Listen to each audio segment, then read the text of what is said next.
Hey guys, this is Justin. Hello and welcome to another video. So I wanted to do a bit of a channel update and also discuss why my coverage of the Acolyte is going to be a little bit different. First of all, you probably noticed I've been posting less frequently. Some of you know this, some of you don't. I also have a hockey channel, and we are in, well, not the middle, now the end of the playoffs, so that's been my focus for the past few weeks. But with the Acolyte coming out tomorrow, expect the uploads to increase quite dramatically, and I'll be focusing more of my time here. We're in the Stanley Cup Finals now, so only 4 to 7 games left all season. I'm cheering for the Oilers, for those wondering. You can find my hockey channel just by looking up Ek Hockey. Anyway, what was I talking about though? Why is my coverage of the Acolyte going to be a little bit different? Well, I want to take some time to talk about how media works and what it's like to be a YouTuber. I know some of you find this kind of interesting. So for a while, I've been on the, I guess, Disney Plus screener list. How this works is basically people who are critics or review content, whether YouTubers or bloggers, all the way up to big outlets like IGN or Forbes, can apply through the publicity arm of Disney Plus to get access to episodes early for the purposes of making reviews. For example, with Andor, I think I got the first 3 episodes a little early. Ahsoka, it was 2.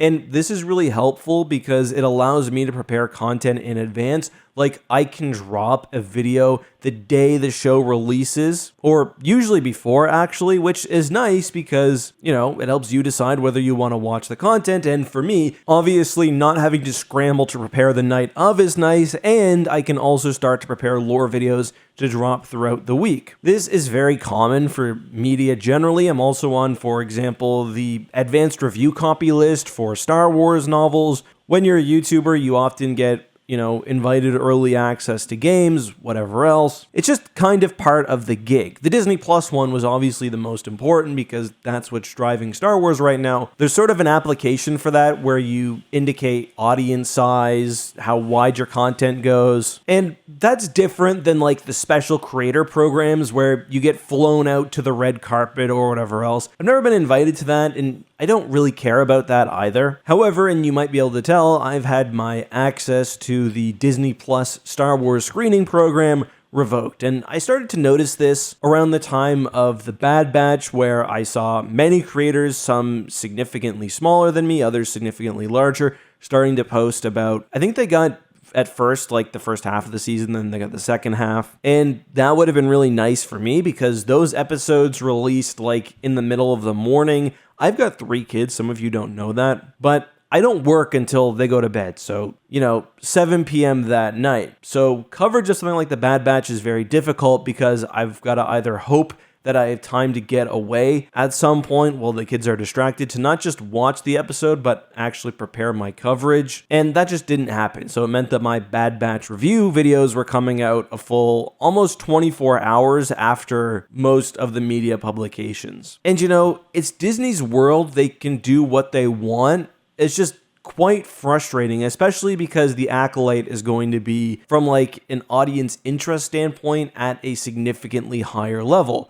And I'm not sure why I got taken off the list. That's kind of the most frustrating thing. In my experience across various mediums, access to review material doesn't actually depend on whether you give negative or positive reviews. I was very critical of Star Wars Battlefront 2, especially the single player, which I really didn't enjoy very much, and I continued to get offered advanced copies of those games. I'm very critical, honestly, of the majority of Star Wars novels that come out, and I remain on the advanced reader list for that. I've seen people who are quite critical of the Disney Plus shows stay on the list for that, so I don't really know. But I don't think it's simply because I was particularly negative or critical of one show, because, again, just looking at who remains in the program. And when it comes to something like Ahsoka, I actually quite liked that. I didn't like the finale, but the rest of the season 1 I thought was good. Andor, I obviously really liked. Kenobi, I didn't like. So it's sort of a mixed bag, which I think is true of most people. To me, that leaves 2 options. One, the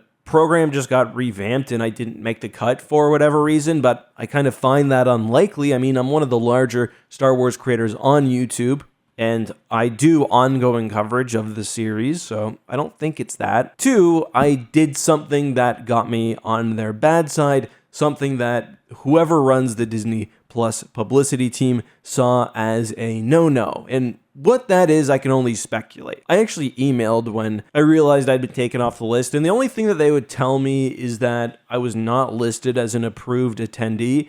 And again, that's fully their right. I just am curious why, because I don't think anything's really changed about my content. I mean, I guess I've covered more news and whatnot since I started the channel, but I mean, my first video was talking about The Last Jedi leaks. Crappy video. I've always been very critical of aspects of how they do their business, like how the comics are blatant rip-offs of fan artwork, how many of the shows sort of don't properly exist as TV shows and are this weird hybrid of show and movie, which often doesn't work, but none of it's new. So I don't know. I genuinely don't know. It seems like, if anything, they've broadened the pool of people who have access to this. And also, this isn't a shot against them. It's not their fault either. The thing is, and I've talked to people in other niches, not on the Disney side, but when it comes to like community screening, it can be one little thing that the wrong person or the right person sees that gets you off the list permanently. And the thing about Star Wars, for example, there are so many podcasts, so many outlets, so many creators, plus just the mainstream appeal, that it's pretty easy to knock one YouTuber off, and that's that. So, I don't know, a little bit frustrating, but if you guys have any ideas, obviously let me know what you think. I will say it's not all bad. Watching it episode by episode is how I would choose to do it as a fan, and one of the unfortunate things about being a Star Wars creator is I've essentially monetized one of my interests, which is great because on a day-to-day basis, it means I get to work with things I enjoy.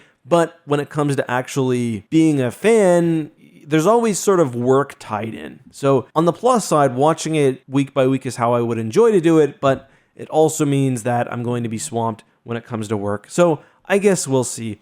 The good thing about the Acolyte is I believe it's releasing during the evening, so hopefully my coverage, when at least not conflicting totally with other responsibilities, should be pretty prompt, but you won't see the same amount of videos as you otherwise would. It's just not possible. Before we end, however, I do just want to do a patron hashtag AskEck. For those who don't know, by the way, you can go to my Patreon, join for as little as $1. I think that's the minimum price now, and I do like these monthly posts where you can include your question. I really try to get to most of them alongside my normal hashtag AskEck, that is. Hashtag AskEck questions, jeez.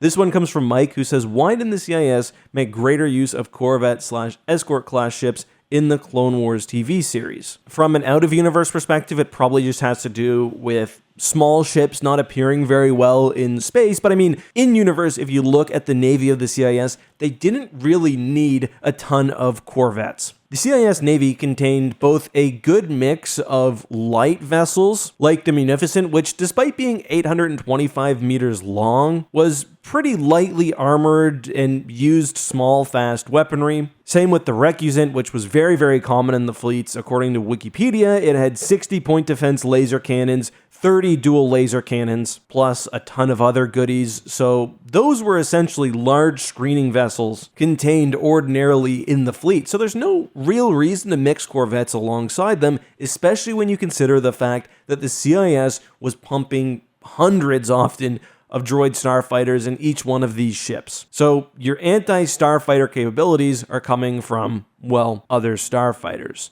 So hope that helps answer your question. Again, you can check the Patreon out there. I've been trying hard to revamp it and give you guys stuff that's worth your money, but we'll see. If the experiment doesn't work, I'll just close it down, and hey, I don't want to waste your money or your time. That's all I've got for today, though. Let me know your thoughts on all this and more down below.